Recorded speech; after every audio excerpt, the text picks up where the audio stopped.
Okay, yes. Okay to start, Chair. All right, thank you. Okay, well, welcome everyone to this meeting of the Monmouthshire County Council Audit Committee, which is being held fully remotely. The meeting is being held in accordance with the emergency legislation that enables the council to hold a council meeting remotely alongside the council's constitution and ensures that the council can continue to operate and make democratic decisions in an open and transparent way. I would like to remind members that this meeting is being live streamed to the public, and can I request that you all switch off your cameras and mute your microphones when you are not speaking directly to the committee to ensure there is no unnecessary background noise. All sections of the members' code of conduct still apply to members in this virtual meeting environment and are as applicable now as they are in a traditional meeting setting. Can I also remind members to ensure the chat function is switched on? Should they wish to speak on a particular item, a raise your hand facility has appeared in the chat. Please indicate your request to speak there, and I will invite you to speak at the relevant point in the meeting, where you would then unmute your microphone and switch your camera back on. I would like to make it clear that any decision made in this fully remote meeting should be considered the same as any other decision of the Audit Committee, provided that the meeting remains quorate and meets its legislative requirement to make a decision, regardless of whether a member of this meeting is unable to cast a vote due to technical issues. The decision of the committee will remain valid. For the purposes of everyone participating in this meeting and watching on the live stream, I'm going to read out the list of councillors in attendance today.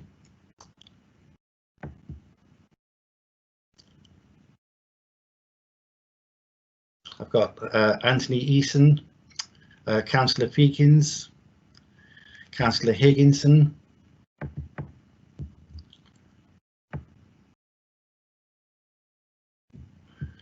Councillor Lane, Councillor Murphy, Councillor Smith, Councillor Strong, Councillor Watkins. I think that covers everyone who's councillors. If I've missed anyone out, put something in the chat. And it'll certainly get minuted.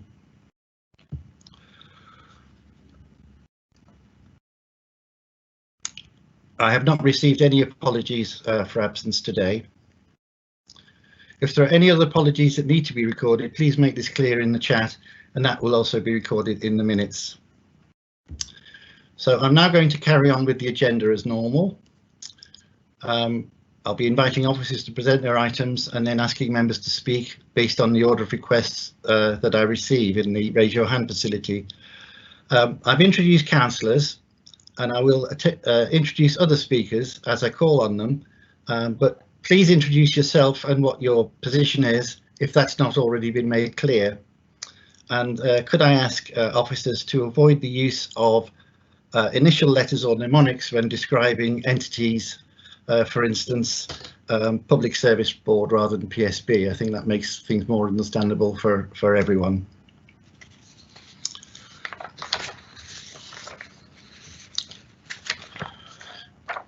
So we've done apologies for absence. Just a note on declarations of interest. If you wish to make a declaration of interest, you can indicate that in the chat, and then I will ask the member to explain the nature of their interest. And if prejudicial, the member will leave the meeting and Democratic Services will advise the member when to rejoin. Now, we do have an agenda item for public open forum, and members of the public could ask to participate. I don't believe there is any such request at the moment or any question has been put to the committee. So I'd like to move on to the action list from our previous meeting. The first item concerns performance management, and this is for Peter Davis, the Chief Officer for Resources. So I wondered if I could just ask Mr. Davis if he could give us any further information on this issue around performance management. Thank you. Thank you, Chair. I think, Chair, as you will recognise, I'm sure similarly for all members of the audit committee. We are operating in unprecedented times, and obviously since early March, the local authority has been significantly drawn into the response phase in supporting communities, businesses, and everything that entails. Clearly, that's placed huge constraints on the organisation's capacity. It's had to prioritise and focus its efforts accordingly. And I don't think it'll be a surprise to the committee that the report that we were due to bring back in May-June time, and that was going to be providing some additional level of comfort around staff appraisals, what we had inbuilt into the business planning process. That has obviously been delayed. The officers concerned, and if I take Tracy Harry as a case in point as head of people, she has responsibility along with myself for emergency planning. I think you can probably imagine that emergency planning has been pretty busy in recent weeks and months.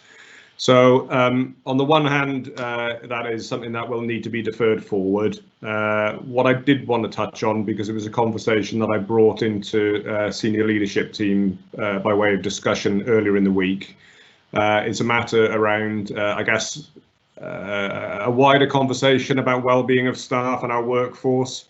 And I guess some of the broader expectations that we place on managers and supervisors, making sure that all our staff are kept in touch with, that we have regard to their well-being. There are difficult circumstances that many of our colleagues are having to manage with, obviously childcare arrangements at home, situations where members of the family group are shielded, etc., etc. So it is challenging. So with that focus on well-being and I guess checking in with our colleagues, we had a conversation earlier in the week, and I think what we're going to look to do, we have in very quick time moved almost our entire organisation onto the Microsoft Teams platform. The good thing about that is that it gives us a lot of analytical capability in terms of its use, and in fact the interactions that people in our organisation are having with each other. So we are going to be doing a piece of work looking into those interactions and looking at where that's working really well, but equally in fact where maybe it's not working so well, such that we can maybe lean in and provide some further support and training and guidance to managers, and again to ensure that our team members are being looked after in regard to their well-being, but equally in terms of their workload. And I think there's a key final point really going forward, which is around the changing nature of work around us. I don't think it'll come as a surprise again to any of you that as we start to work our way out of this current set of lockdown and restrictions, that the world of work that we go back to will be very different to the one that we have been in the past. Testament to the fact that we've got a virtual audit committee being run today. So with that in mind, with a lot of services having to be redesigned, I think that there is an absolute need for managers, supervisors to be having conversations about what that might look like in the short to medium term, and clearly that's something we're working with at the minute. So I wanted to take the opportunity just to cover off not just the specific action and coming back in terms of how many people in our organisation have had an annual staff appraisal, but more so a reflection of the current circumstance. So hopefully that's helpful to you, Chair. Thank you for that. I've got a request from Councillor Eason. I think he wants to ask a question. Yeah, thank you, Chair. I'd like to follow up the points that Peter was making.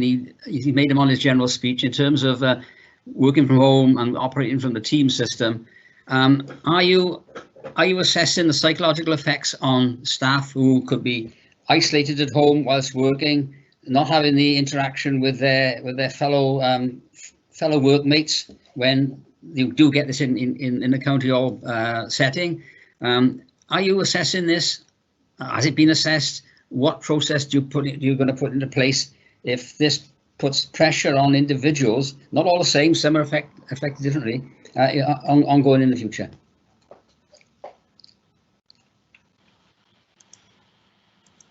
Happy for you to answer that. Yeah. Yeah. So sorry, Chair. Just a slight delay on the system with the unmuting. Yeah, very valid points raised by Councillor Eason. They're at the forefront of our mind at the moment, and in fact, it's very interesting. We've just surveyed, and we have a survey that's it hasn't closed yet, but it's gone out to our colleagues just again and asking them about how they're faring with home working. I guess their desires in some respects to want to come back in earnest to, I guess, either an office environment or, their normal sort of location, place of work. And it's interesting, we've had circa 200 responses already, and almost overwhelmingly staff are coming back to say that actually the working from home has been a far more positive experience. A lot of response to say that again, they're having more interaction now with their team and team members than they ever were before. So, it's interesting, but I guess on the flip side, as I touched on earlier, everybody's circumstances at home are different. Everybody has different challenges to overcome. We are aware of the situation, and it's a difficult one with schools having been closed and with remote learning and us moving into schools reopening next week, and then again what comes in September. There is a consequence to that in terms of staff being able to juggle, I guess, the home and work arrangements where they have children. So to that end, we are, we're cognizant of that. We have put a lot of wellbeing support and material in for our staff and our managers. We have stepped up our coaching support so that people have safe places to go if they want to have conversations where they really are struggling. Finally, we will be announcing in the next 24 hours that with effect from Monday, we will be looking to, and when I'll use the words carefully, when I say reopening County Hall, we will be opening County Hall not to promote everybody's return to work, but there are circumstances where people do, for coming back to Councillor Eason's points, where they will want to or need to come back for short periods. So we are looking to enable and facilitate that by obviously putting in place all the necessary arrangements, social distancing requirements, and in line with all the UK government, Welsh government guidance, and then that will be taking place from Monday. So hopefully, Councillor Eason, through all of that, that gives you a level of comfort that we are having absolute regard to our staff well-being and making sure that we're keeping in touch with staff and reacting and responding accordingly. Thank you. Thank you. That's a very good response. Thank you. Thank you for that. I'll move on to the next item on the action list, which is about unfavourable audit opinions. This is a matter for the Chief Internal Auditor, who is Andrew Wathen. Perhaps you could let us know any further information you have about that, Mr. Wathen.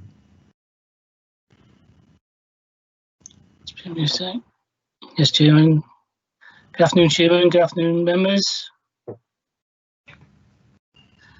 Yes, this is in relation to the agency piece of work we did, which is a corporate piece of work covering 2 financial years, 2018-19, 2019-20. Last time Audit Committee met, we still had a few outstanding responses from management. We subsequently received all responses, and we've now finalised the report and sent that off to senior managers, and we did that in March 2020. So that is a bit of an update. In terms of the detail of the report, managers have agreed to implement most issues that we've identified. I've already implemented some and have a timescale of implementing the others. The report has extended quite to some length, longer than I anticipated in terms of number of pages. So what I intend doing, if the chair members are happy, is to bring a summary version to Audit Committee at a later stage, which we can include in the work programme, for members to be satisfied and get assurance that issues we identified have been taken seriously by officers and will be actioned appropriately. Thank you, Chairman.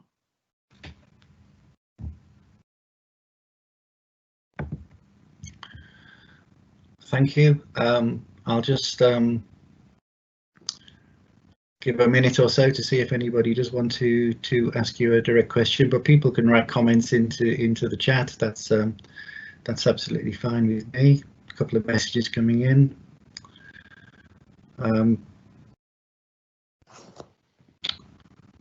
Right, well, unless someone pulls me up, I'm just going to say, yeah, thank you very much. We're getting the message from you as to what the next stage is going to be, so that seems fine. So thank you very much, Andrew. Thank you, Chairman.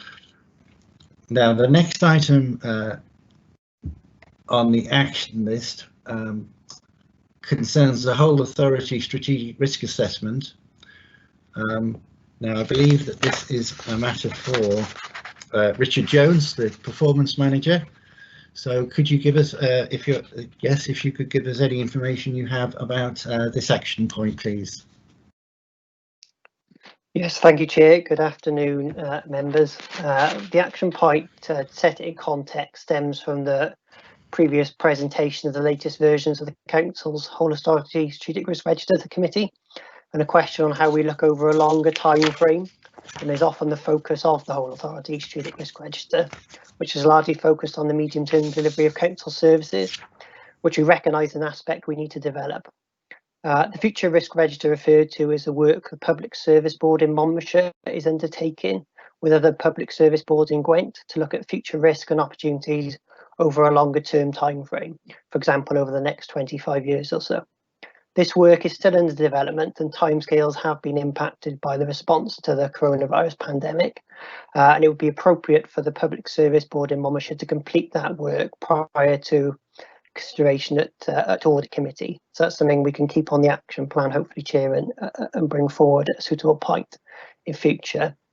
Thought it might be helpful just to give a brief update to the committee in terms of the Council's own strategic risk management arrangements at this time. The Whole Authority Strategic Risk Register has continued to be updated. This is in line with our risk management policy that states the risk assessment is a living document and will continue to be updated based on new evidence and information. In particular, updates have been focused on reflecting the impact and risks of the coronavirus pandemic to the Council and how these will be managed and mitigated as far as possible. One example of this is the financial impact of the pandemic and the associated risks poses to the Council. This risk register will continue to be updated and utilised going forward, and risks continue to be managed as part of the Council's established strategic risk management arrangements. Members will be familiar that the Whole Authority Strategic Risk Register is reported to Audit Committee at least annually. The last report was in February, which was where the action point came from. As part of Audit Committee's specific role in providing independent assurance of the adequacy of the Council's risk management framework, which is the purpose of why we bring the report to you. The latest version of the Whole Authority Risk Register is on the Council's intranet, the Hub, and is available to view. The next routine report to the committee would be due at the end of this year or the beginning of next year, in line with our usual arrangements.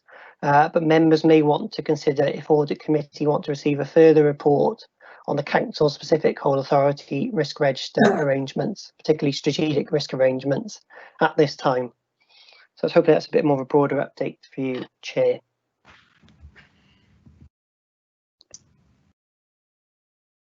Thank you. I don't know if anyone else wants to come in at this point.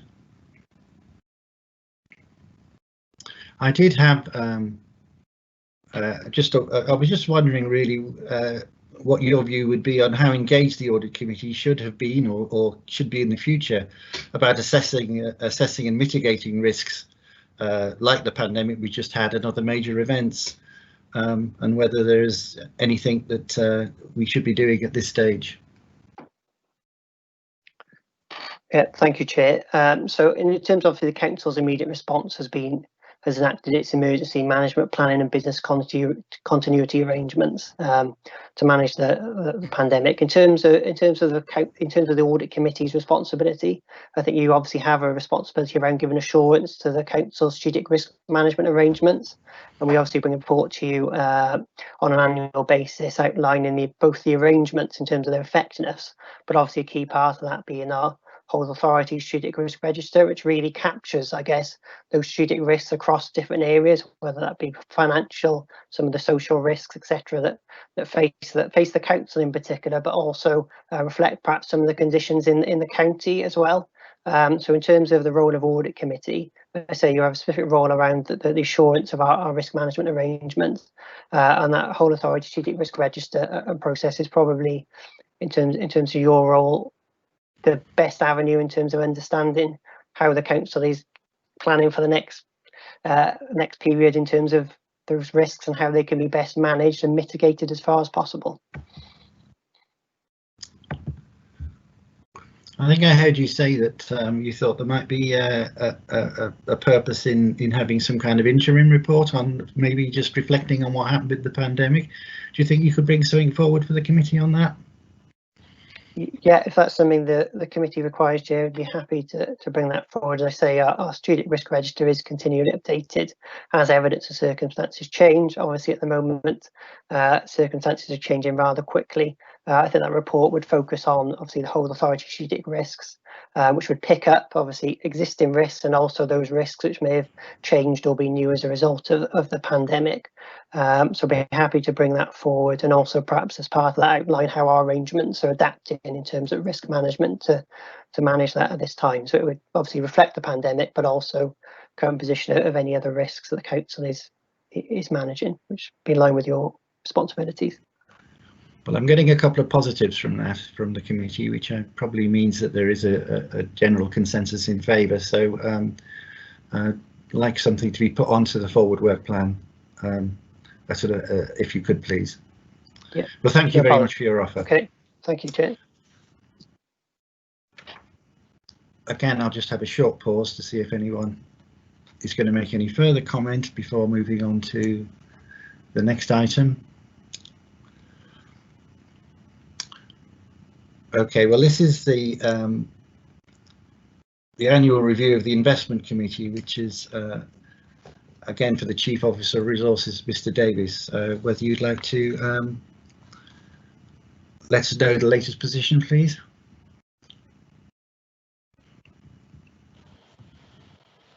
Thank you, Chair. I think members of the committee won't be surprised of the challenges, I guess, that the council is facing. Certainly in respect of, and as you highlighted, Chair, a challenging environment in and around, the business community, and again, the committee are aware of our two significant acquisitions, both in Castlegate Business Park and Newport Leisure Park. We've been in, and as expected, very, very frequent and regular conversation with all of our tenants. Positively, up until this point, we have not agreed any actual rent concessions. And let me draw, the distinction here between a rent concession, which is clearly allowing tenants the ability to no longer have to pay the rent due, and I guess a rent deferral, which is simply looking to negotiate sort of a payment plan for the rent over a different period. So yes, we have entertained and have agreed in quite a few areas rent deferrals. We have not, as of yet, needed to entertain any rent concessions. I guess time will tell. The coming weeks are certainly going to stimulate some further conversation, and I guess for a couple of reasons. Firstly, the fact that, as is the case across the UK, normal practice, the June quarter end dates, the quarterly rental invoices have gone out. So I'm sure that will certainly elicit some further discussion and contact. That's the first thing. And then the second thing, clearly, in terms of the UK government support measures, some of those are now, we've had some clarity in terms of how those are being unwound, notably the job retention scheme and staff, the ability for employers to furlough staff. So clearly, the challenging environment that we're in is going to continue, whilst things are looking positive on face value at the moment. Clearly, we still carry quite a level of financial risk at the moment. It's impossible for me to really put a finger on what that might look like once we've worked our way right through the process. Separate to that, and I guess in a broader sense, I think it's important for the Audit Committee to understand that as a local authority, and I'm sure you will have been keeping yourself abreast of, again, national press, one of the most significant financial impacts on local authorities is in terms of shortfalls and loss of income. That is not just in terms of, for example, commercial investments. Actually, far more significantly, it's in areas such as leisure centres, registrars with clearly weddings and the like not taking place, and the list goes on and on and on. We have been developing forecasts, providing returns into Welsh Government. Welsh Government has brought forward £78 million worth of funding to date. We are waiting to see the eligibility criteria around that, and that is to actually support local authorities for those income shortfalls. So whilst on the one hand, we may be starting to suffer some income shortfalls, coming back to the point around our investments, I am hoping that the eligibility criteria will at least afford us some protections around that. So that is the current state of play. And then the final thing to add really is just to sort of highlight that I think the committee received a report pre-COVID, just prior to, on the cusp of when lockdown came in, about it was the annual performance review of the investment committee. And clearly, at a point in the future, we will bring that back in front of the committee, and they will have an opportunity to understand the latest position. But we will also be reporting back up into investment committee directly, clearly in the interim, on both a formal and informal basis to keep them abreast of the ongoing situation. So hopefully, Chair, that provides you a rounded update.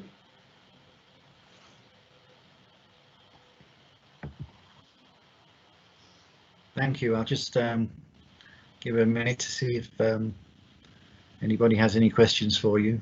Chair, I raised my hand again, but it's not there. Okay, Councillor Eason then. Yeah, thank you. Thank you, Peter, for your update. There are two issues really. We've got the internal issues of leisure centres and libraries and how they're going to perform in the next number of months. And it's quite like, I'm not second guessing the Welsh Government's decisions, but it's likely in the next number of months we're going to have social distancing going to be an issue within our leisure centres and possibly the libraries. But more specifically, and it will affect on our income, that will, but more specifically, the effects it will have on our leisure investment on Spitty Park in Newport, where there's likelihood in the near future, if it follows the England's pattern, that the cinemas will open, albeit on a social distance basis. The food outlets and the other places will also probably open on a similar style unless they're eating outside. How do you see those decisions or those actions or those needs affecting our response or our ability to follow the investment committee, the investment policy forward? So I think from an investment committee perspective, this is a case of not knee-jerking. We are into these investments for long-term gain. We're not there just to speculate and to acquire and then subsequently purchase at the right point. COVID-19, I can quite comfortably say this is, a once-in-a-generation, unprecedented event that I don't think any of us could have envisaged 6 months ago. So the role of the investment committee is to sort of react and respond accordingly. So I go back, and I don't need to repeat, the ongoing discussions that we're having with our tenants. We will continue to monitor and review the position. I've been dialed into webinars and, keeping on top of a lot of national guidance from both investment fund managers, property investment fund managers, those working in, the sort of retail, leisure sectors, etc., just to get an understanding on what their expectations are about the market returning. And this is, there's aspects of this that are short-term, Councillor Eason, where you would expect income levels to return hopefully to normal positions, certainly to the point where they don't affect the obligations that they have to pay rent. But clearly there are going to be some casualties from that. As would have been the case pre-COVID, I guess, as voids arise, we need to basically be on the front foot in terms of ensuring that we are responding quickly and looking to get new tenants in. But again, there's certainly no discussion or any countenance or suggestion or recommendation around looking at exit strategies at this point. Certainly not. This is an ongoing and evolving situation, and we will manage it as such. Yeah, thank you, Chair. Thank you, Peter.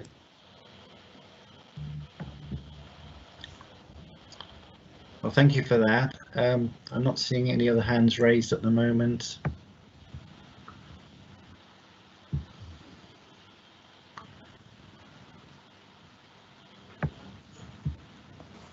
Well, thank you very much for that. Then I'll move onto the rest of the agenda.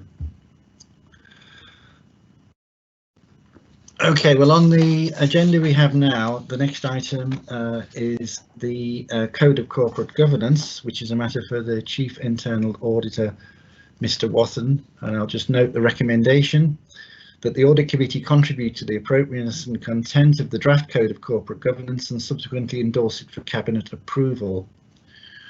Now, the next item on the agenda is going to be the annual governance statement, which we know has been incorporated into the draft accounts. That's also a matter for Mr. Wathen.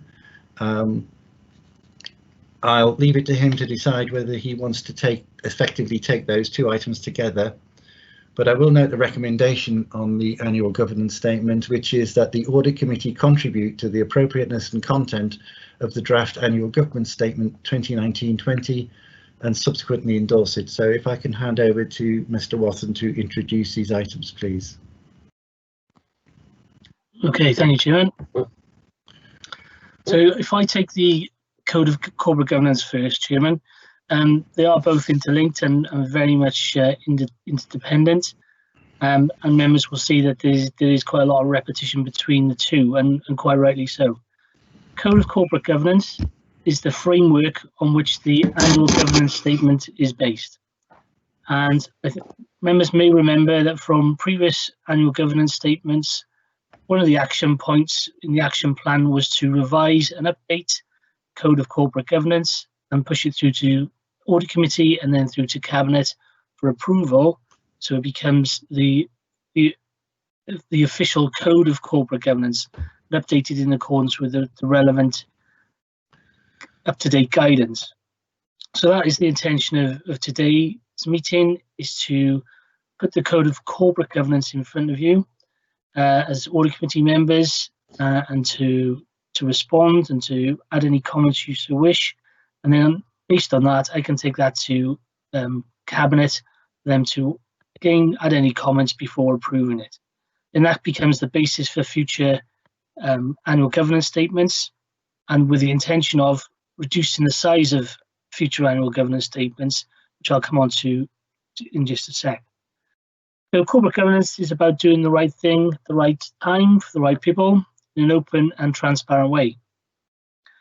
This code is the framework for that, and it's the authority's framework for delivering good governance in local government, which is based on the SIP for Solace document, originally set out in 2011, but updated in 2016. So this code reflects that update, has been reviewed in line with that update, and now takes on board the framework that was issued in 2016 by those organisations. Monmouthshire is responsible for ensuring that its business is conducted in accordance with the law and to proper standards, and that public money is safeguarded and properly accounted for, using economically efficient and effectively. So we also have a duty in the Local Government Act to make secure and continuous improvements.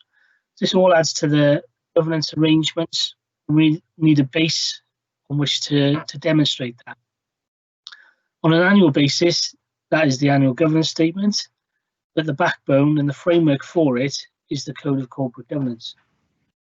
The revised code is based on 7 principles, and they're outlined in paragraph 5.1. So there are overarching principles: behaving with integrity, demonstrating strong commitment to ethical values, and respecting the rule of law, and also ensuring openness and comprehensive stakeholder engagement. And then there are 5 additional governance arrangements which also need to be in place, C through to G. As part of the Accounts and Audit Wales Regulations 2014, there is a requirement for the annual governance statement to feed into the year-end financial statements, which is also on your agenda today. So in terms of the code, as I say, it is an update on the most recent guidance that we have. I don't intend to go through it in a lot of detail, Chairman, because it's quite a comprehensive document. If I could just take members to page 149 of your pack, which is the first principle, Principle A. It sets out what the sub-principles are, what the Council is committed to, so the expectations of demonstrating good governance within Monmouthshire, that's all set out. And in the right-hand column is what has Monmouthshire got in place to support good governance. So there's a whole list of items where we demonstrate good governance with various systems, processes, subgroups within the organisation, and that pattern is repeated throughout the document for all principles. The difference could I just ask for some clarification there when you're referring to the page reference? Is that page 11 on the paper itself, on the attachment? Sorry, we've got the Code of Corporate Governance. Starts off on page 6 apparently, and then we get down to page 11, which is Principle A, behaving with integrity. Is that the one we're talking about? Right, it should be in a table format. Yes, it is a table, yeah. Principle A, so this is the first table. Apologies, Jim, I'm reading from the main pack, which has got all the documents in it, so I'm not sure if it's been revised. So it is Principle A, table, behaving with integrity, demonstrating strong commitment to ethical values and respecting the law. Yeah. I've got that. The reason why I'm particularly pressing this is because I know a number of the pages were moved around. Right, okay. And the page numbering may have changed, and I think if we could be using the page numbering which works within each paper, I think is probably what page are we on? To do it. It is. On my version is page 11. So this would be the following the contents page. There's a little bit of background information about the purpose of the governance framework. Right, yeah, I got it. And then we move on to a table for each principle. Yeah, members okay with that? Yep, I think that's clear. Yeah, apologies, Chair. So I was just setting out the format of the code, and it follows for all principles. There's an expectation in the middle column of what Monmouthshire should have in place to demonstrate good governance. On the right-hand side, examples of where we do have good governance. And what I was going to go on to say then is, within the annual governance statement itself, that's a bit more specific about examples for that particular year, for the annual basis. So if I could pause there, Chairman, and take any questions before I actually move on to the annual governance statement.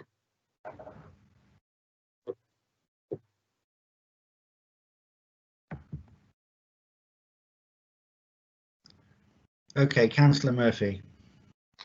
Thank you, Chair. I was just going to say that from what I can see of this report, it's very comprehensive, very detailed.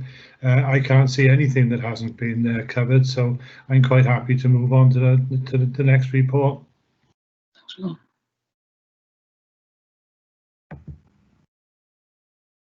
Just give a minute to see if anyone else wants to raise their hand or make a comment.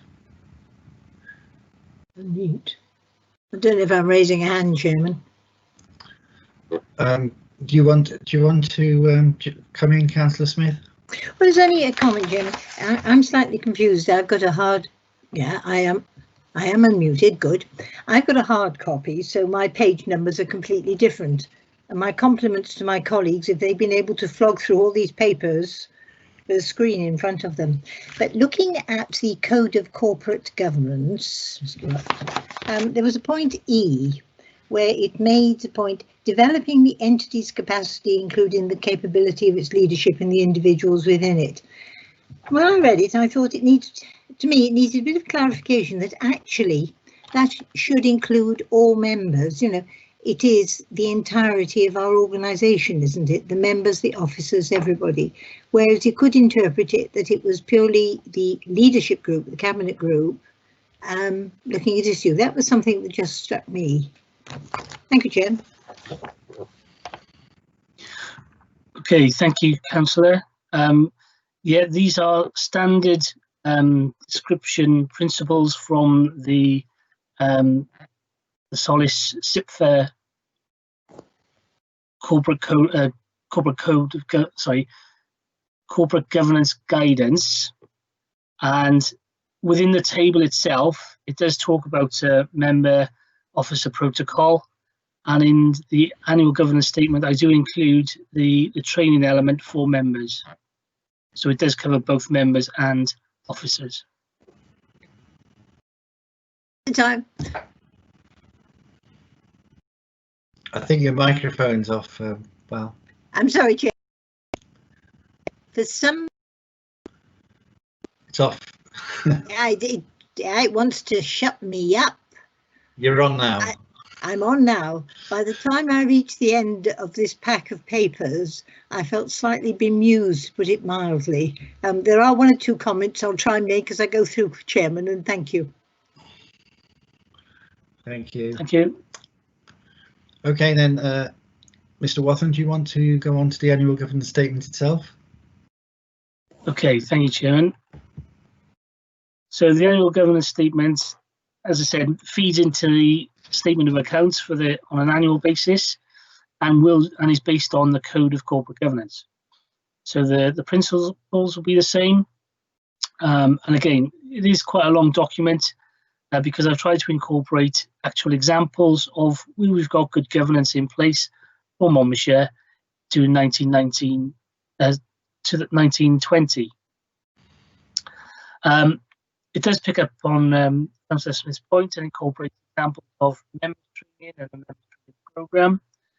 It links back to our corporate plan, incorporates risk management, which we talked about previously, talks about the principle of the Public Service Board, and it also incorporates the work that my team do from an internal audit perspective and the internal controls.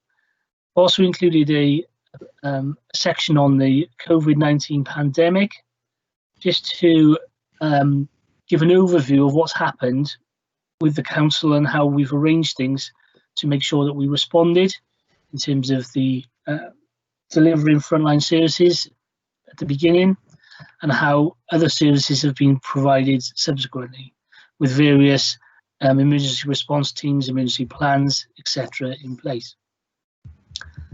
So, Chair, this is a document which feeds into the financial statements. It is quite lengthy, but I'm happy to take any questions.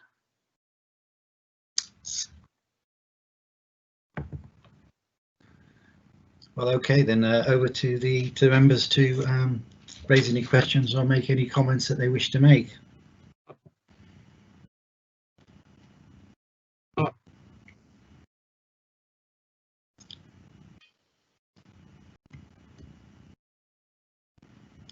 We've just had a new raise your hand item come on the chat. Phil. Councillor Murphy. If it's helpful, Chair, I make the same comments that I made at the first part of the report. I think it's been very well set out. It covers a vast array of activities, and I'm quite happy with it. Thank you, Phil. I always read through this particular paper with an acute eye for any references to the Audit Committee, and I was noted where the Audit Committee was mentioned as part of the corporate governance setup, and I was happy with the references to the committee that were in there. Thank you.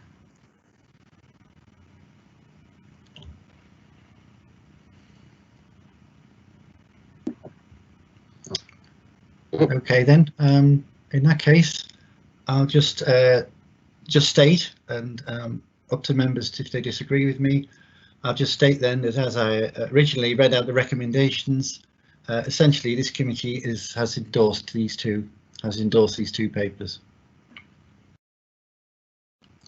Just give it a minute to check I'm not wrong.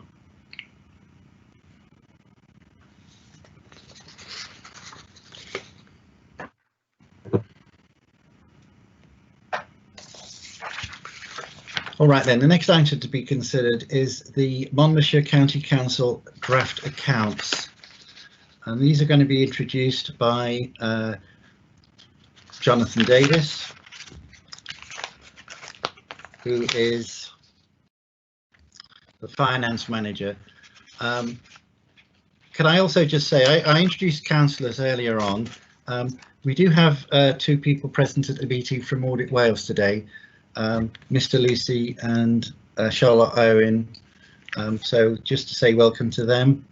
I'm not suggesting they're going to have an immediate impact into this particular paper, but I think I'd like just express my gratitude that they're here today. So can I hand over now to Mr. Davis? Thank you, Chair. Good afternoon, and good afternoon, members. Pleased to be able to bring you this report today for consideration, especially given the challenging circumstances we encountered over the past 3 months or so. It introduces the 2019-20 Statement of Account for Monmouthshire, and these were presented to Audit for audit to Audit Wales on the 15th of June. It should be noted really that Monmouthshire were one of only 2 Greater Gwent authorities to publish their statement of accounts by the statutory deadline of the 15th of June, and only a handful of authorities in Wales to do so. And I think this is a huge credit to the finance teams involved, and also the other departments that feed into this process, given the challenges over the past 3 months.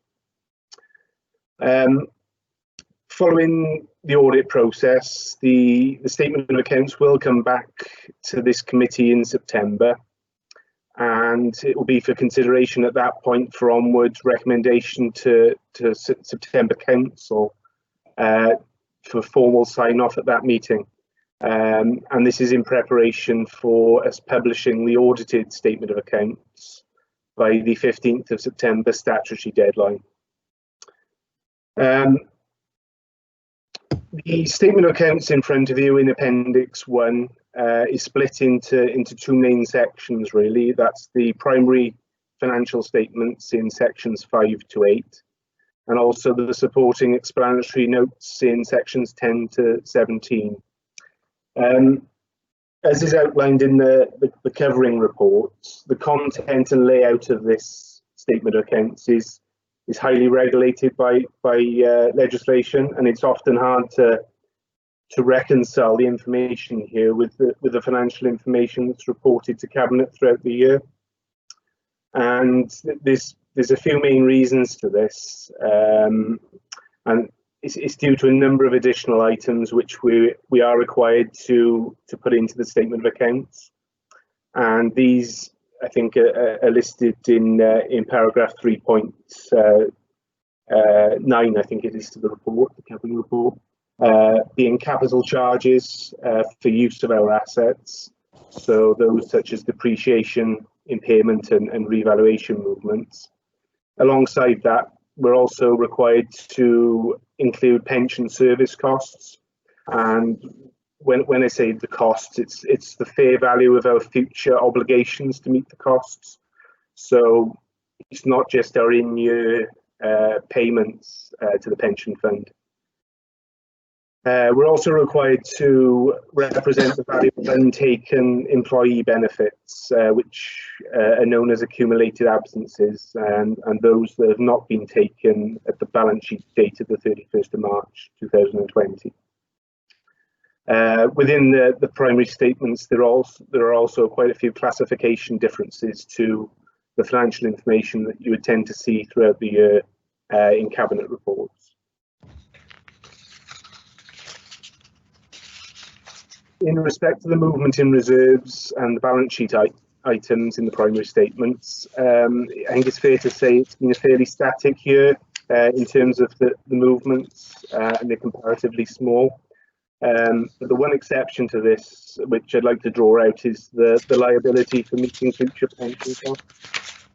So I'm sure you will have noted that this is reduced by 87.7 million during the year compared to the end of 18/19. And this movement often overshadows all the other movements in the primary statements due to its relative size, and it makes meaningful analysis sometimes quite difficult. And just to explain that movement, so the movement in pension liabilities is, as I said earlier, due to us having to state the our future liability of costs and not those that we've actually paid in year. And those costs are estimated by an actuary on our behalf of the local government pension fund. And the movement in 2019-20 has resulted from a fall in value of the scheme liabilities, quite significantly of 67 million. And this has been offset by a reduction in the scheme assets, so those invested. And this really is primarily due to the financial assumptions that have been used. So there's been reductions in the assumptions used by the actuaries for the projected rate increases for salaries and also for pensions going forward, and also the life expectancies taken into account as well. So I know Appendix 1 is quite a lengthy document, Chair, and I'm not intending to go through all of that in detail. I think I've highlighted the key areas from the covering report, so I'm happy to take any questions from members on that basis.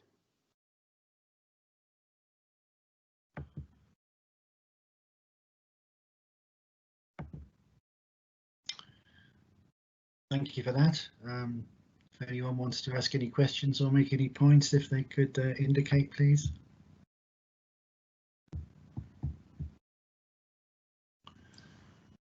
My hand should be up. Try again.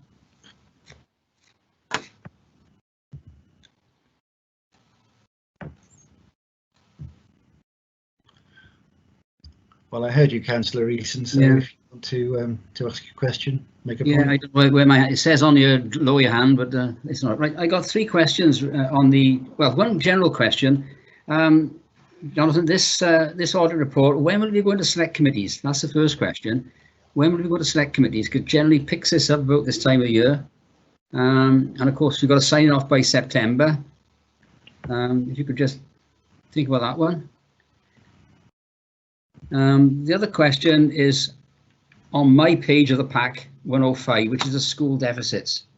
There are concerns that I think it's 12 or 13 schools still in deficit, particularly the comprehensive, which I think can go nearly £1 million in deficit. What are we doing to address that?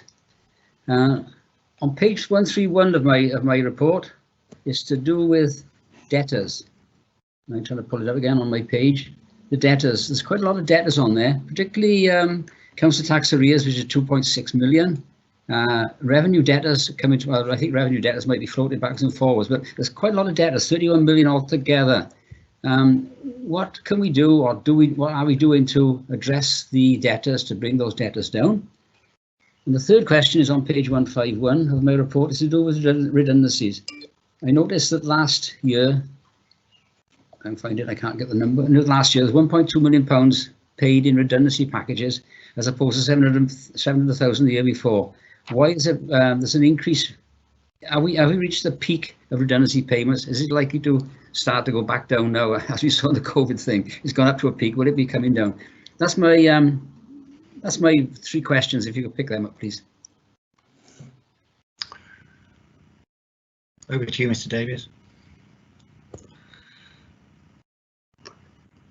Thank you, Chair. Yeah, so I'll try and take those in order. In terms of the question about select committees, the select committees wouldn't necessarily see the statement of accounts report in the course of their business. The draft accounts are required to go to the audit committee for scrutiny. And protocol would then be that the audit takes place and the audited statement of accounts come to the audit committee again at but prior to the statutory deadline to publish, and that council would formally sign off the accounts following the audit and agree that they are published by the 15th of September deadline. Moving on to the schools deficit question. This was covered off in a lot more detail in the June Cabinet report on the revenue and capital outturn, and it goes into detail in terms of those schools moving into deficit. I think there were 5 of those, and 3 of those moving out of deficit, and it does outline that the rules that we've stipulated as the LEA to bring those schools that are in deficit back within 3 years, and the agreements that the schools would have to make with the authority should they need that period to be extended, and also goes into details around an interest-free loan being available from the authority to also aid in that recovery from the deficit position. So I don't think it's something that the statement of accounts needs to focus on in detail.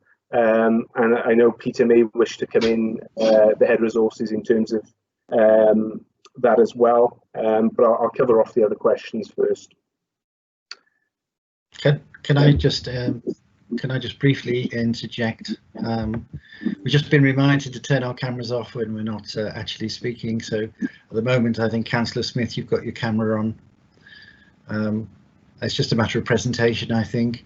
And also, when you are speaking, do turn your camera on so that we can fully appreciate. Mine wasn't on. What you're saying. Okay, so I'll just go back to Mr. Davies. Thank you, Chair.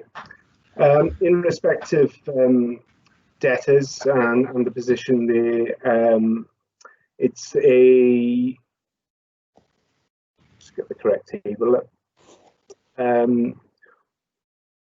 Overall, there's been a slight reduction in the amount of debtors compared to the end of 2018-19. So, the authority's finance team actively have a process to go through to recover those debts. In terms of the specific question around council tax arrears, obviously, the end of the financial year, we were impacted slightly by the COVID-19 outbreak, and allowances would have been made around the recovery of those. But I'm not aware of any specific issues in recovering those debts, and obviously any provision for bad debts or those that we don't deem to recoverable are factored in to the information in the statement of accounts report. Finally, the questions around redundancies, and if I'll just grab that table up a second.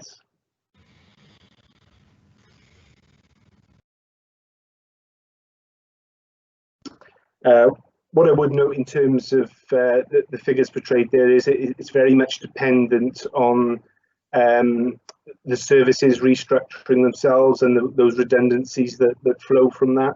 So it's very hard to say whether we are at a peak of redundancies or whether those will reduce as we move on or increase. It's very much dependent on how the service is restructured, the profile of the staff working within those structures, and how that will progress. So I don't think I can say any more on that at the moment. Okay, thank you. Can I come back, Chair, please? Yes. Okay, go ahead. It's just one question, Jonathan. Back to your comments about schools, and you said as a suggestion that schools could have loans to help with their deficits. What is the philosophy behind allowing schools who are in deficit to borrow more money to pay off the deficit they've got? Is this a good policy, or is it just based on the fact that there may be cheap loans at the moment, and what will happen in the future if the cost of loans go up and the schools can't pay them?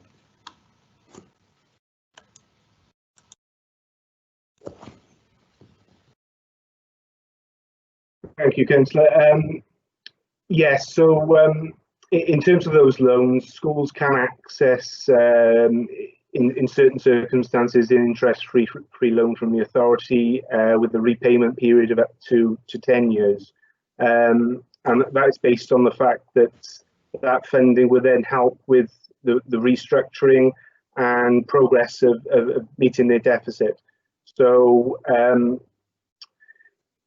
you know, the rules around those are outlined, and they're pretty strict in terms of repayment and the fact that they will be repaid in a period up to 10 years. And, you know, officers would work with the schools. It wouldn't be a totally separate piece of work by the schools, and officers would be involved alongside them to help them in terms of their financial planning and use of that funding to recover the deficits. Okay, thank you, Chair. Put my camera on. I need to declare an interest at that point in terms of asking questions about deficits, in particular schools. As a governor of Scotty Feen and Eustow in Caldergot, I declare a personal non-prejudicial interest. Thank you for that. And thank you, Mr. Davis, for answering those queries. I think Councillor Murphy had his hand up. Yes, thank you, Chair. I was really going to point out to Councillor Eason, I think he's mixing this report up with the outturn report, because it's the outturn report that went through Cabinet last time that goes before the scrutiny committees, and all of the questions that he asked are answered in that. So if you refer to that, Tony, you get all the answers you want, including the one about schools, which seems to be asked every single time the schools come up. It's always the same question, and as it'd be no surprise to say that it's always the same answer. But it is in that report, so I would recommend you to have a look at that. Okay, thank you, Phil. Thank you, Chair. Okay. I don't know whether Councillor Smith wanted to speak.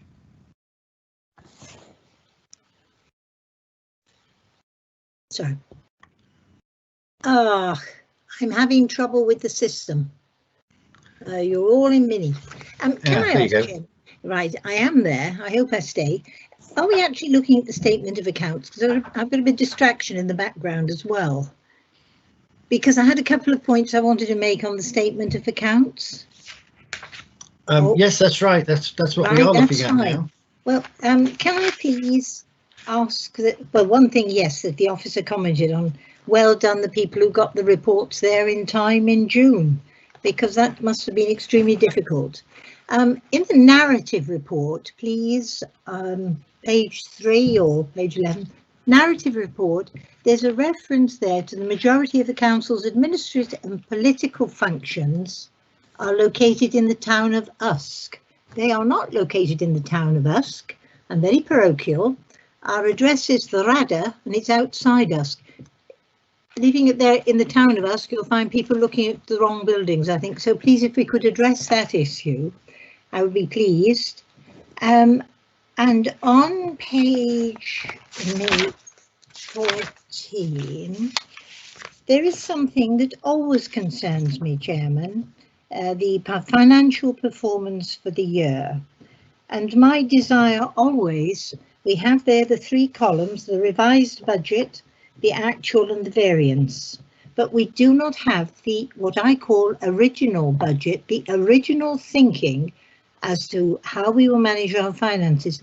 And I fail to see, and I can accept that the revised budget is absolutely correct and right, the environment's right, legally it's right.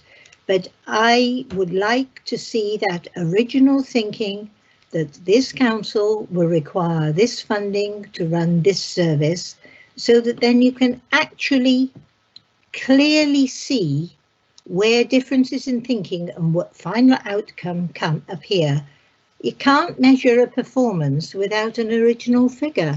It's something that I feel quite strongly about, Chairman. Another place we have the original figure, it gives a clarity that, oh, we thought that at the original year, did we? But, okay, that was the reason for, those are the environments, that was fine. So I think it's something that needs seriously considering. And there was a question I also wanted to ask, please, further on. It was referenced Capita Region as to why nothing seems to have happened last year. So thank you very much, Chairman.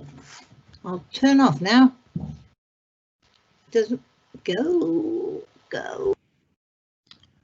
Okay, well, Mr. Davis, do you want to address those points that were made? Yes, thank you, Chair. And thanks, Councillor. I'll note the part about the RADA in terms of the comment around the administrative functions and take that into account as we move through the audit process. In terms of the table in the narrative report outlining progress against budget, again, that's noted, and it's something I'll take into account of as we move through the audit process. I guess the one comment I would have on that is that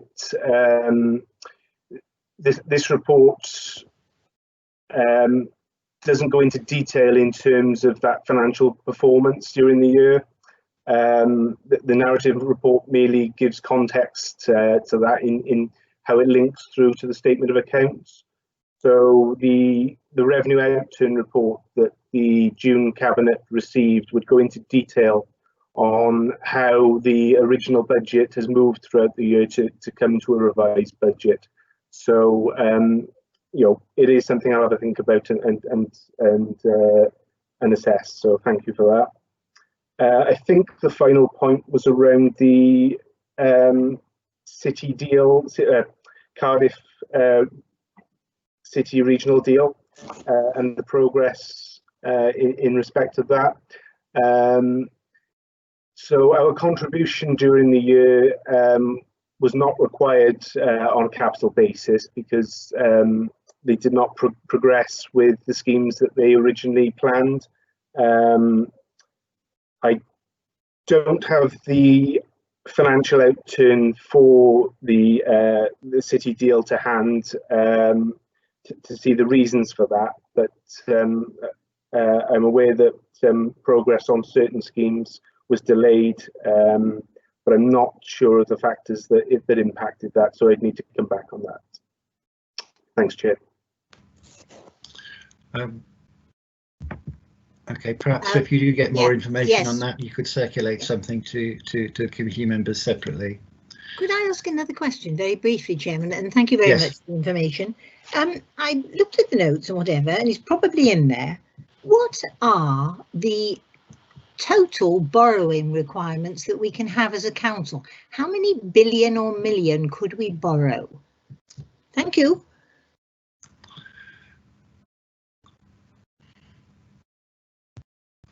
Okay, thank you, Chair. I'll just get up the table that outlines that. If you bear with me.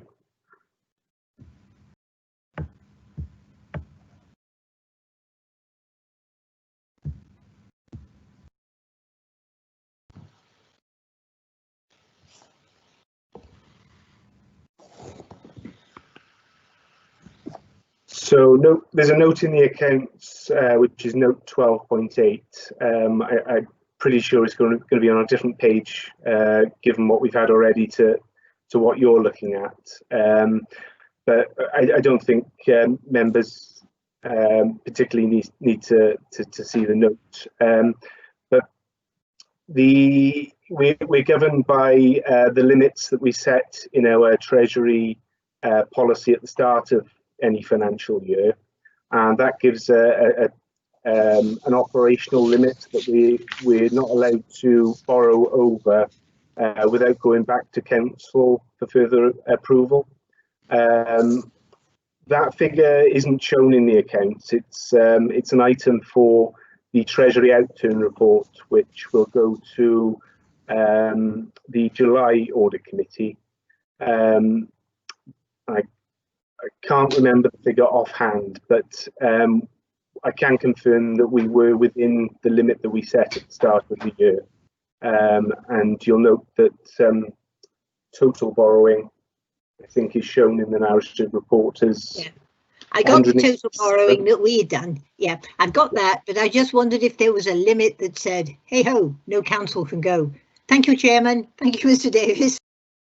Thank you, Councillor Smith. I see that Chief Officer for Resources Peter Davis wants to make a contribution. Can I ask him to come in?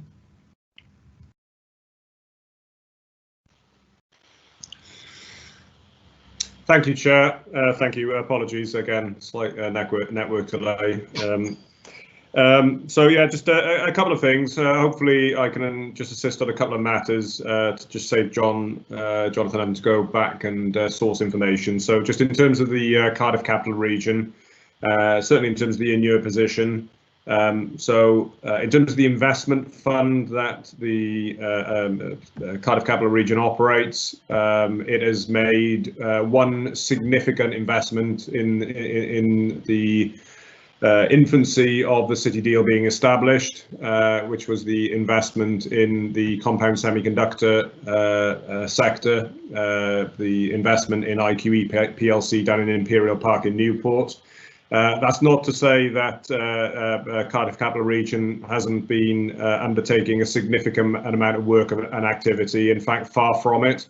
There is a huge amount of work ongoing currently in terms of establishing a number of funds, challenge funds, innovation infrastructure funds, and all of that is requiring business cases to be developed. So in the throes of, I guess, the significant fund and funding that Cardiff Capital Region has, I guess the levels of expenditure that they've incurred in year are relatively small. But there is significant in another respect, because they relate to the due diligence and all the work that is being done in developing the business cases that come forward to the regional cabinet. That makes the 10 local authorities up, and that will be coming forward. And I certainly anticipate through autumn of this year and certainly through next year, there being quite a significant amount of further investment going out. It's probably useful just to mention as well for Councillor Smith, and in fact the Audit Committee widely and the Chair, that there is a member seminar going to be shortly arranged whereby the leader, the Chief Executive and the Chief Officer for Enterprise will be presenting to members and senior officers to provide a wider update on the activities of the Cardiff Capital Region. So hopefully that's just useful in closing that specific point out. I think just beyond that really, and I know it's been touched on, I think on the chat by Phil, and I think Val, Councillor Smith touched on it herself, but I just want to make formal and public recognition really of the the incredible work that John personally, and obviously as he echoed himself, the finance teams has done with contributions from much more widely across the organisation.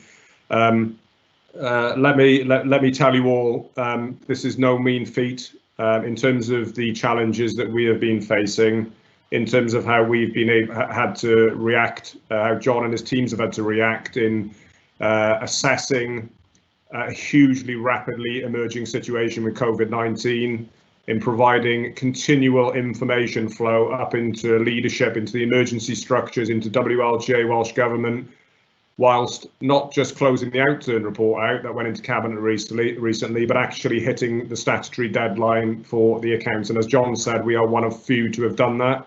So can I just please, again, on the record, offer my absolute, my thanks to John and the team. Thank you.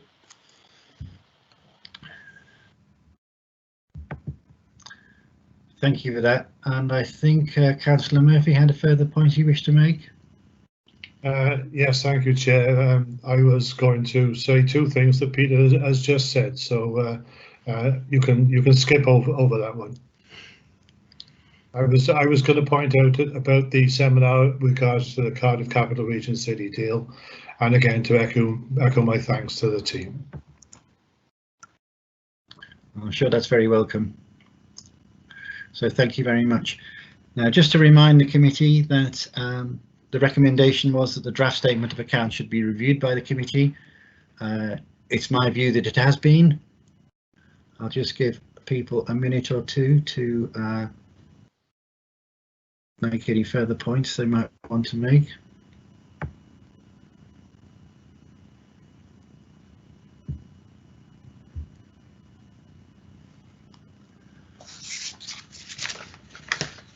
So I'll move on to the next agenda item then.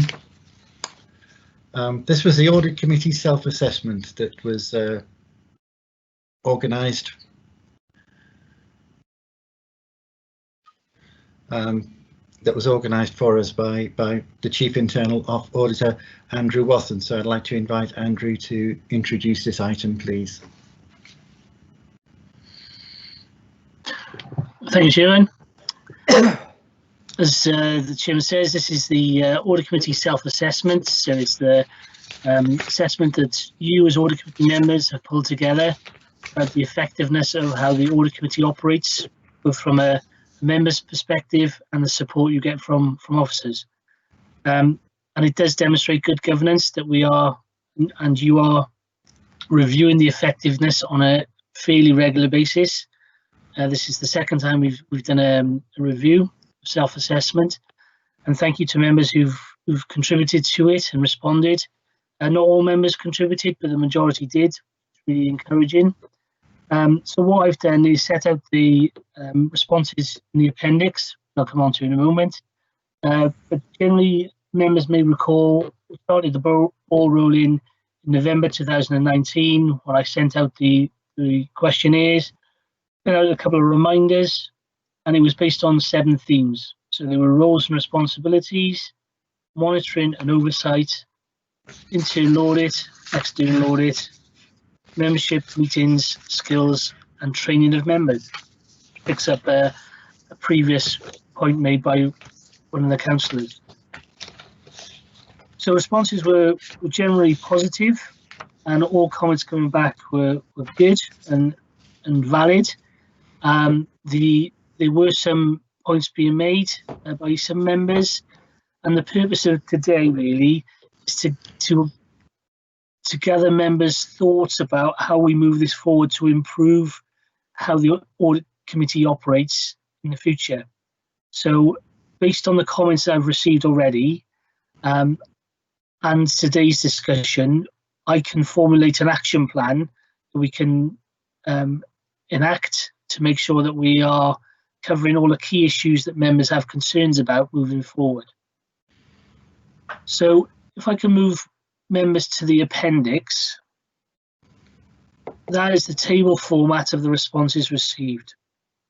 So what I'd like to do is just quickly run through each point, each question, and ask members if they would like that to be included in the action plan or not. Because some of the comments made might be reflective, well, might be of only one member and might not be reflective of the majority of Audit Committee. So it's just trying to get a consensus of what are the key issues members have concerns about that we can put into an action plan to come up with some form of action to address, to demonstrate improvement next time round. Is that Members happy with that? Chairman, you happy with that?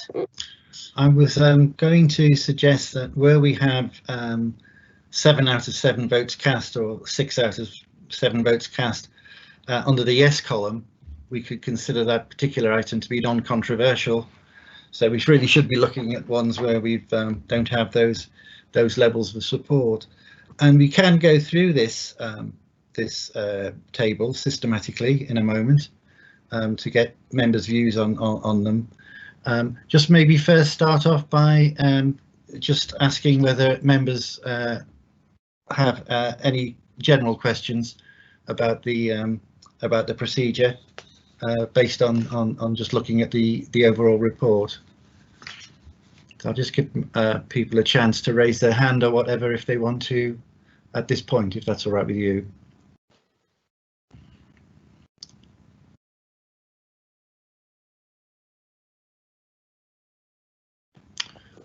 I'm not seeing a flurry of responses at the moment. Well, people can still raise comments and questions anytime they like as the discussion goes on. But do you want to go through go through it point by point, or at least on the ones that don't have a clear consensus on the outcomes? Yeah. Okay. Thank you, Chairman. Yeah. Thank you. So we're moving through 1, 2, 3, 4, 5. First point is question number 6, where we had 5 yeses and 1 partial. Has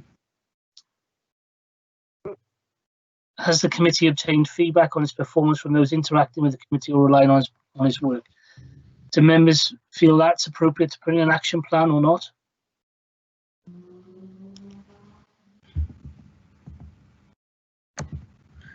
Chair here. I was feeling that this question seems to be implying a formality about someone making an assessment of how well the committee has performed.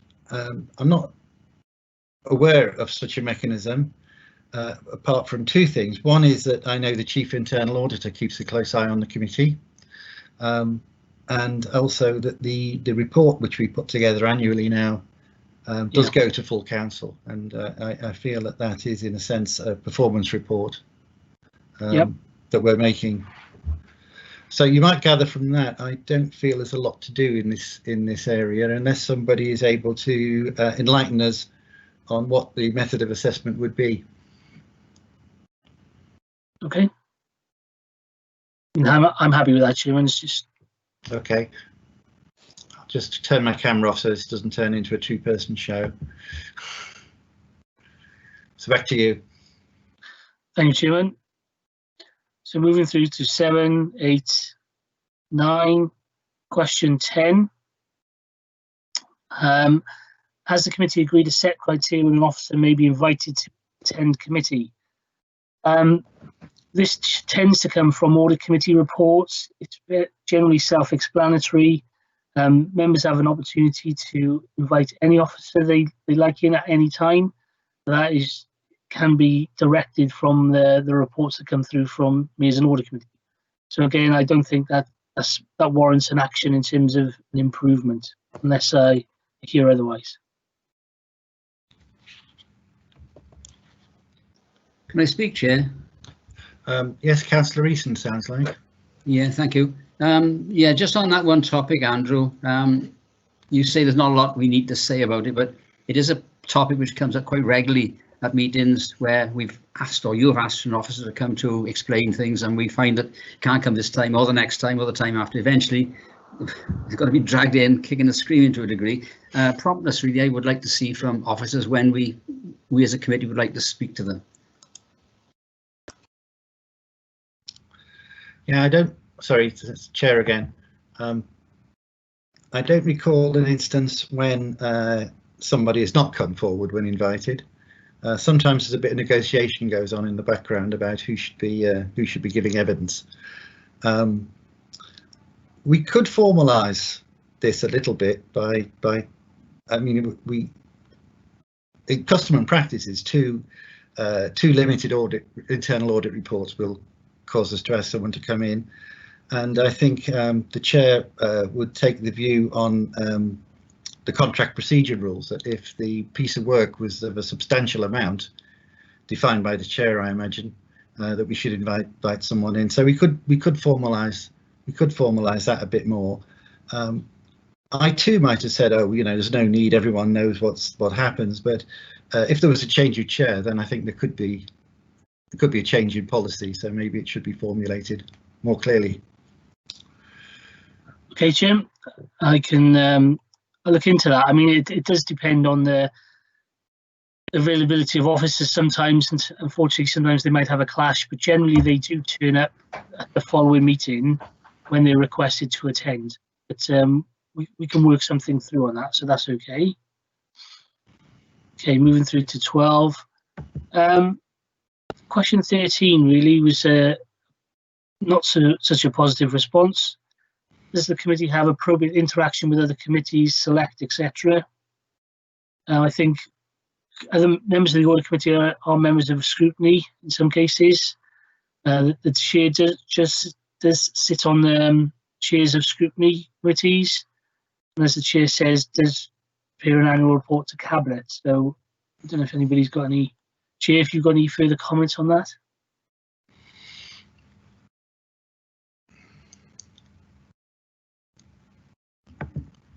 Well, members may be aware that the head of scrutiny has invited me on to meetings of the chairs of other scrutiny committees. They don't seem to be meeting that frequently, but then of course we've been in a different world for the last few months, so something might have been happening in the meantime.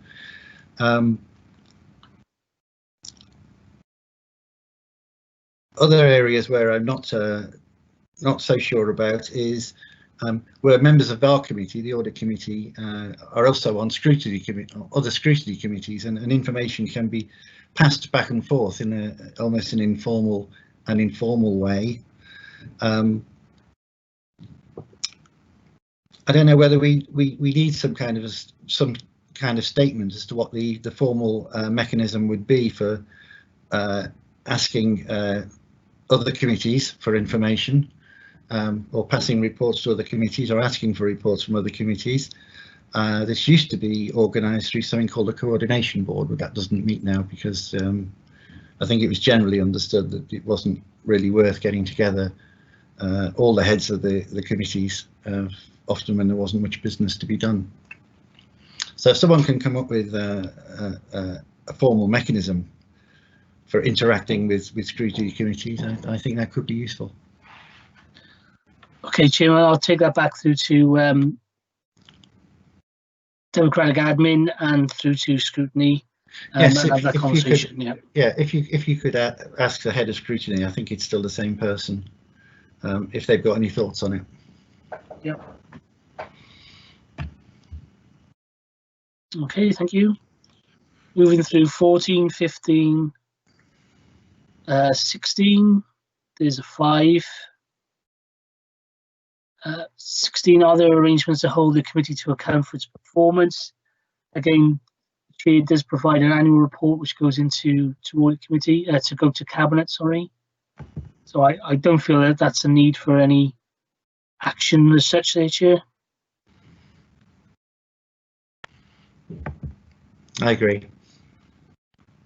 Okay, thank you. Moving on, 17, 18, 19 positive responses, 20, 21 positive responses, 22 is the next one where it was less positive.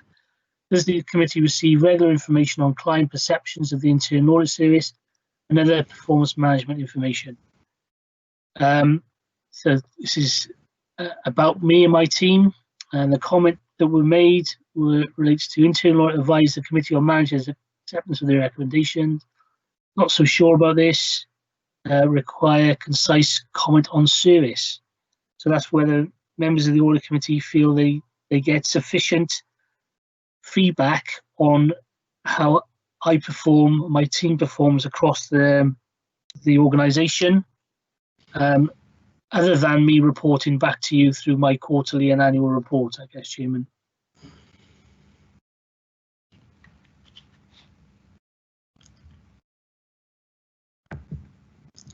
You tell us, don't you, whether your recommendations have been accepted or not.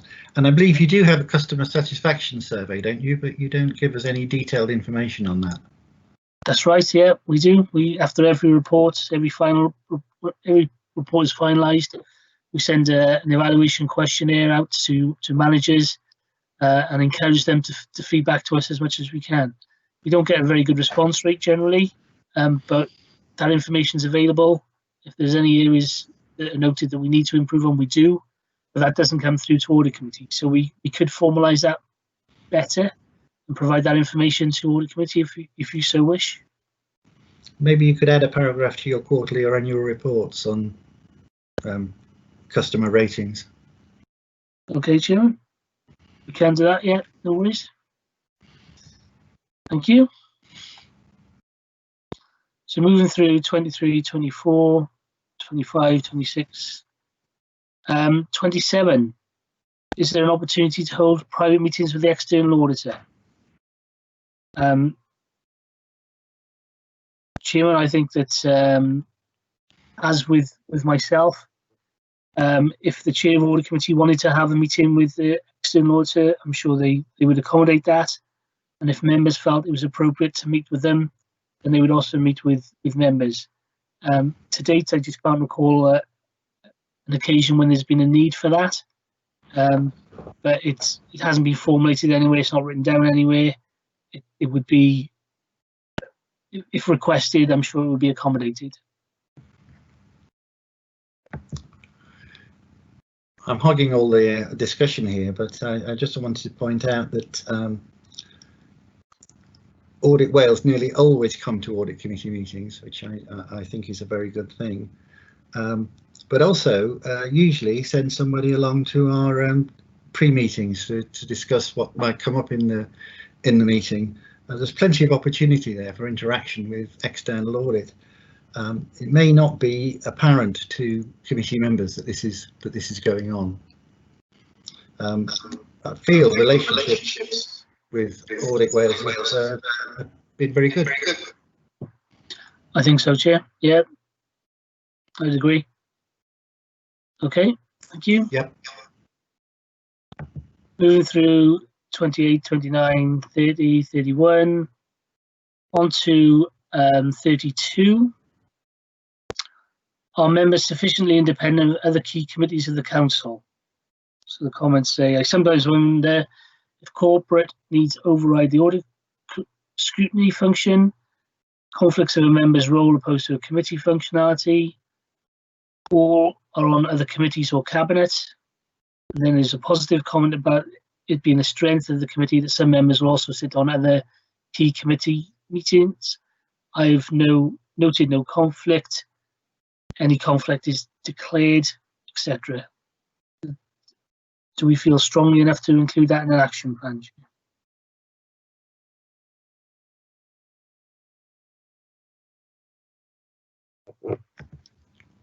Just like to give people a chance if they want to comment further on that. Some feedback going on the microphones. I don't think it's at my end.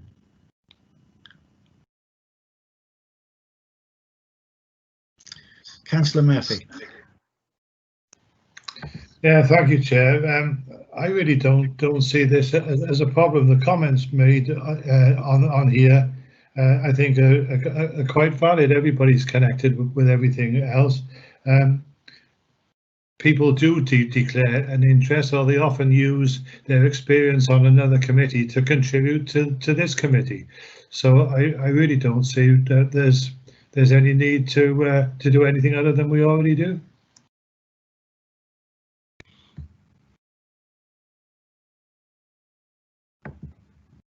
Thank you, Councillor. Okay, Chair, shall I move on?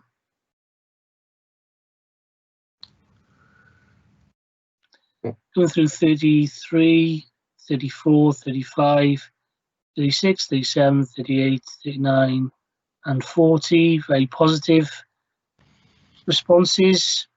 On to 41, skills and training.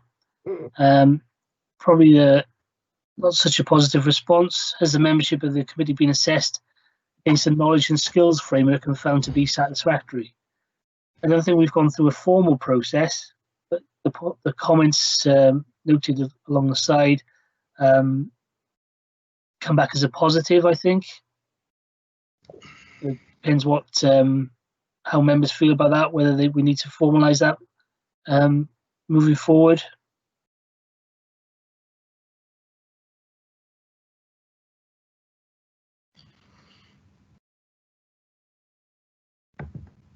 Chair here.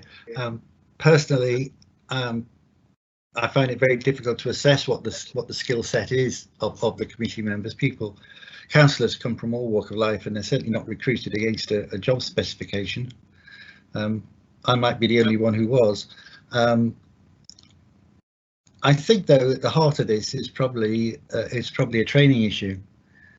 Difficult for me to assess because I don't know what training councillors have received in the context of other committees or other tasks that they have to carry out. I wonder whether we could ask someone like the head of scrutiny just to do a review of training specifically for audit committee members, even if eventually it turns out that 6 out of 7 have received appropriate training. Chair, I think that's a good idea. There is training out there available specifically for audit committee members, and to demonstrate effective audit committees. We can look we can look into that to see whether it's feasible to put on for members of Monmouthshire's audit committee. Can I just bring in Peter Davis?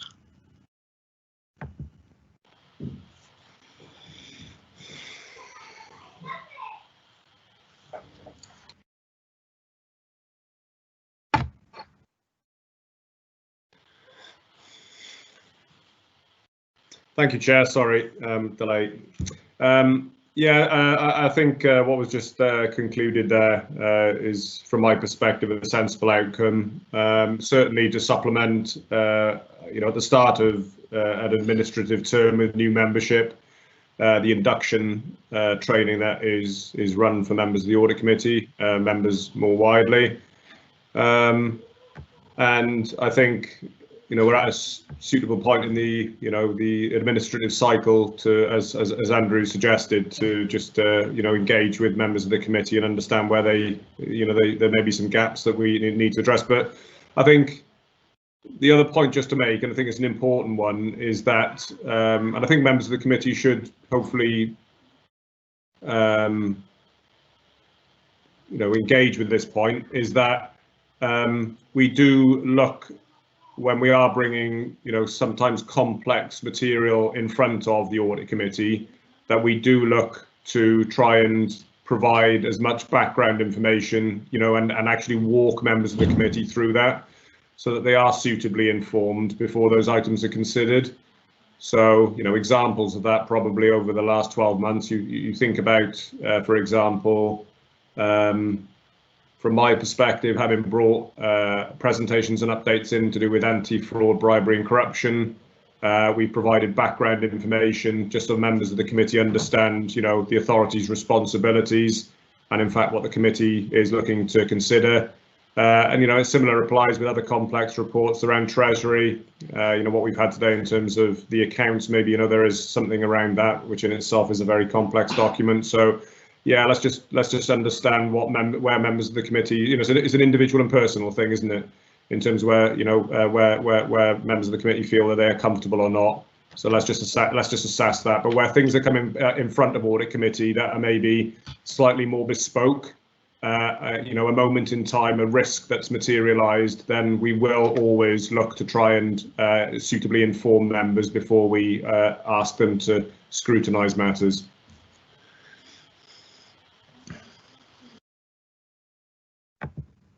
Thank you for that. I'm going to hand over back to Andrew. Thank you, Chairman. Okay, moving on to 42. 43 is about induction training, which at the point has just been covered by Peter. 44 is more advanced training available. Again, point covered by Peter. We've had anti-bribery and fraud and corruption. We've had treasury management brought in to go through and training specifically for committee members. And as Peter said, if there are specialised areas, we do try and accommodate that as best we can. So we'll continue to do that. Just picking up some of the comments, which are positive. Yeah, I don't think there's more to add than what Peter's already said there, Chairman. So moving on to 46, which is the final question, and that's positive. About training request, if they need it, they'll ask for it. So that's a very quick whistle-stop tour through the self-assessment here and to members. As I said, thank you very much for your contributions. On that basis, I'll put an action plan together and bring it back to Audit Committee so we can agree it, and then we can work in the future to make sure we bring those improvements into Audit Committee to make it even more effective than it is already. Happy to hand back, Chair.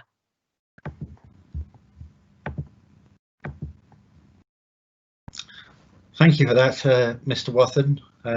Just note the recommendation that the Audit Committee members consider the feedback on self-assessment, agree that the comments are a consensus of the group, consider any improvements identified in the governance arrangements or the way the Audit Committee operates to take forward an agreed action plan, and I think that's now back in your hand to pull something together. So unless there are any objections to that, I'll say that that's what the committee has agreed. Thank you, Chairman.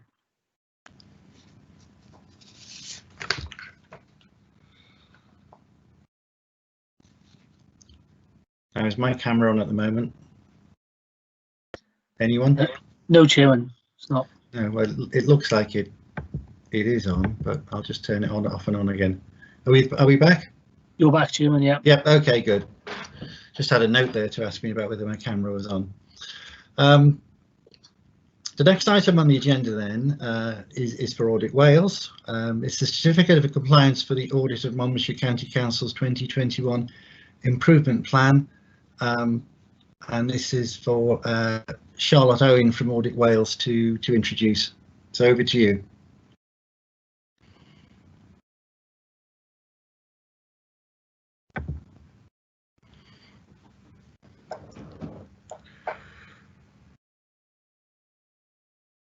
I'm not sure if my camera is on.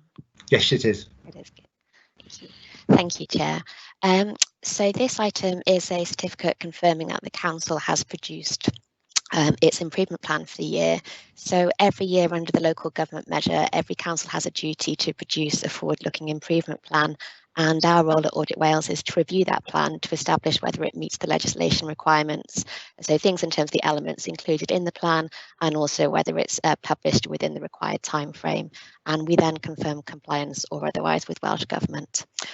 So this certificate really is just a formality to confirm that the Council has discharged its duty to produce an improvement plan and that it is in line with the local government measure requirements.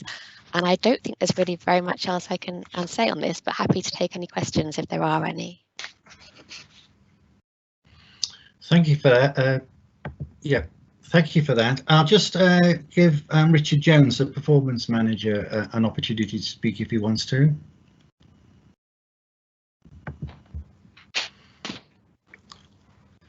Yeah, thank you, Chair. Just to thank Charlotte to the WIM certificate, and just for clarity to members to say that the certificate relates to the publication of the Council's midterm refresh of its corporate plan 2017-22, which was, members may recall, was approved at the Council in March and subsequently published. So that's the plan that in which the certificate relates to.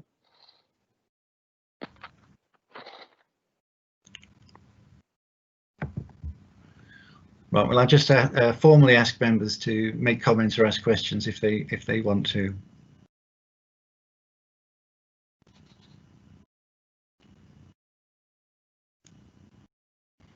So I'm not seeing anything at the moment.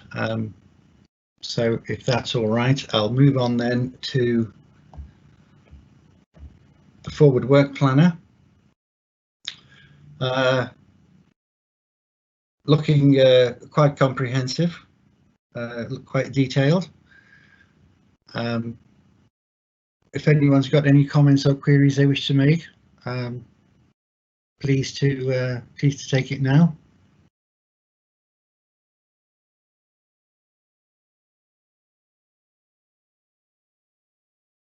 Just like to say I'm pleased I am to see a fully populated forward work plan. It's good to know what's coming up.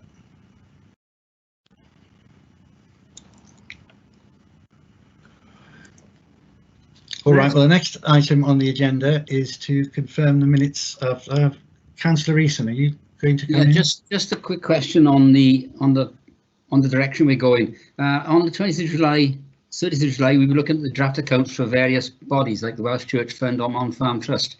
What processes are in place for those to be dealt with between, Phil may know the answer to this, between now and then, so we can meet our requirements? They're coming up before Cabinet, Tony. Can I just check who's best placed to answer Councillor Eason's question?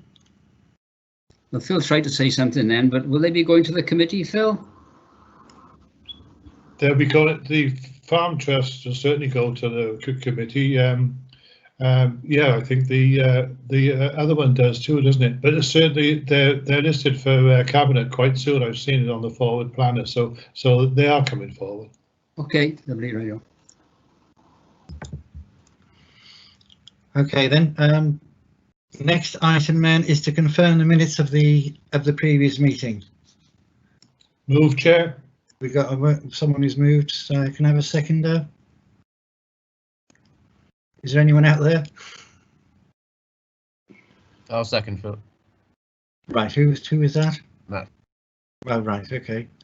Thank you. In which case, we'll accept the minutes as a correct record. I'd just like to turn my camera back on, I think.